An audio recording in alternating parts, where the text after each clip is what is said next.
My name is Elvira Escoto.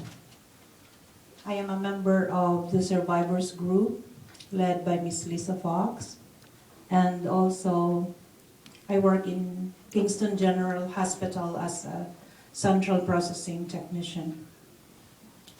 I have volunteered to speak in front of you despite of my language barrier, so my voice will be heard to serve as an inspiration to my 4 beloved children who might well need strength from my actions in the future. This is also dedicated to all women who are in an abusive relationship right now, and to my fellow survivors who are continually fighting for their safety. Yes, we all have our highs and lows. In fact, most of us may still be on ocean floor, but we can choose not to drown and collect instead some pearls while we are there, and then be richer when we rise up. Just an inspiration to my fellow survivors, I would like to read and share to you some few lines from my letter I had written last year to Evelyn Dales, who is the SADV counselor of Kingston General Hospital. Dearest Ev, through your guidance, I realized something profound, that I do not need anyone's approval to define my worth. My worth is defined by the beauty of my soul, not by my robe. Thank you for the wisdom you shared. Through your effort, I got back my direction. I do not regret that I once handed and entrusted my life, because the spot where I fall is the same ground I will use to take back the keys.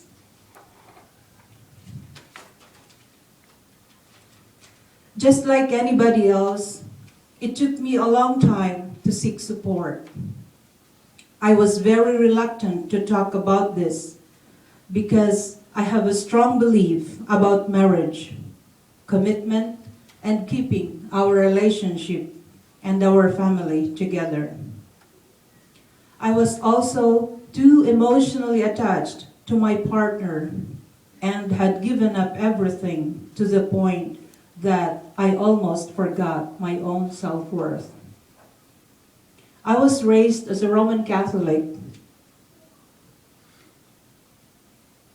and converted myself into Islam religion. My adoption of this religion hurt my late parents the most. I lived fully as a typical Muslim for more than 16 years. In August of last year, I officially removed my headscarf. This action had taken after a great deal of thought because of fear of the very real danger to my personal safety.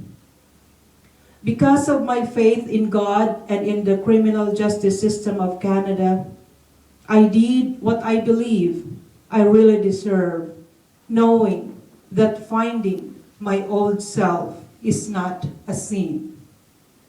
To be who I am is not a crime. So I am here in front of you, happy and proud that I got back my freedom. But my quest for freedom and from domestic violence does not end here. These next steps waiting for me and for my fellow survivors from all walks of life and the challenges ahead of us can be very overwhelming. This is where we need you the most. Each one of us in this room has an important role to play. We need to work together to end domestic violence. Police services seem best suited to deal with one-time crisis intervention. but one-time crisis intervention is often not appropriate when dealing with complex issues. Multiple offenses over extended periods of time continue even if abused women have already escaped or left the relationship. It does not make sense to us that we have to deal with different police officers each time we report a new offense.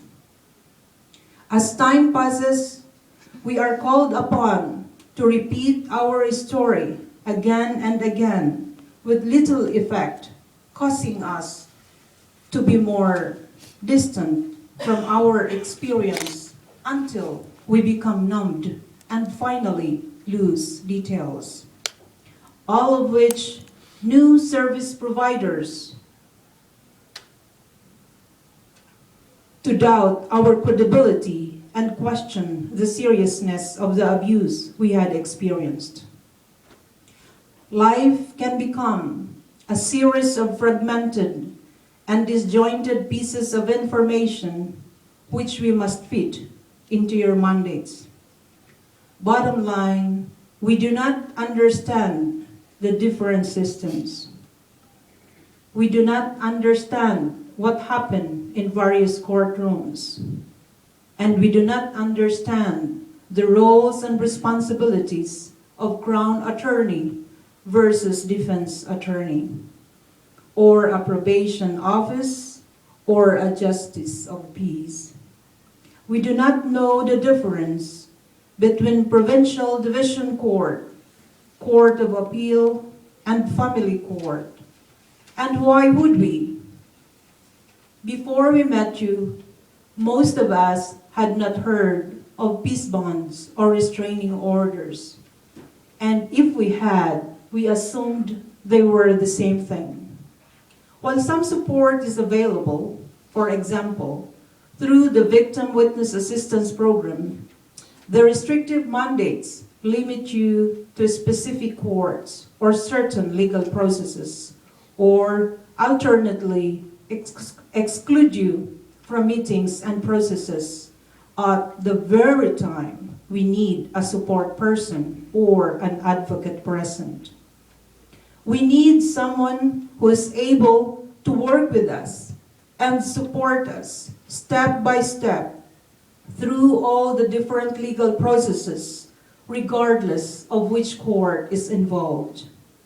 Someone whose mandate does not restrict them to family or criminal court.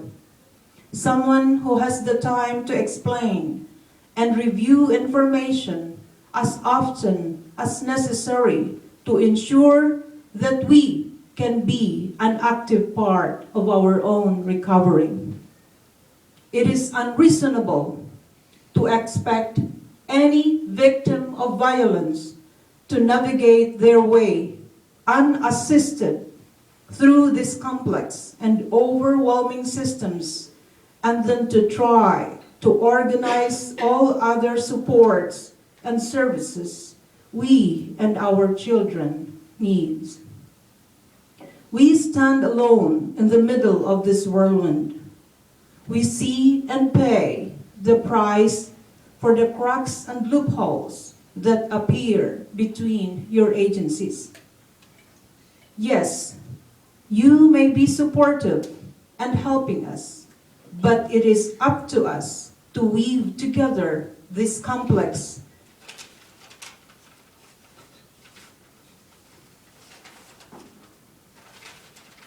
and often disjointed collection of services into some kind of package that meets our needs. We are expected to fit our experiences to the system instead of the system fitting itself to our needs. Isn't that sad? Our voices are muted, our participations are limited, and our ability to control or impact on anything is very minimal. So please, we need your help. I look forward confidently to the day when all the agencies present in this room that we will all work together towards the realization of one-stop shop. A dream yet unfulfilled in search for justice. I believe in all of you, in your effectiveness as a team to provide us a right to path, a right to fight for a dignified living.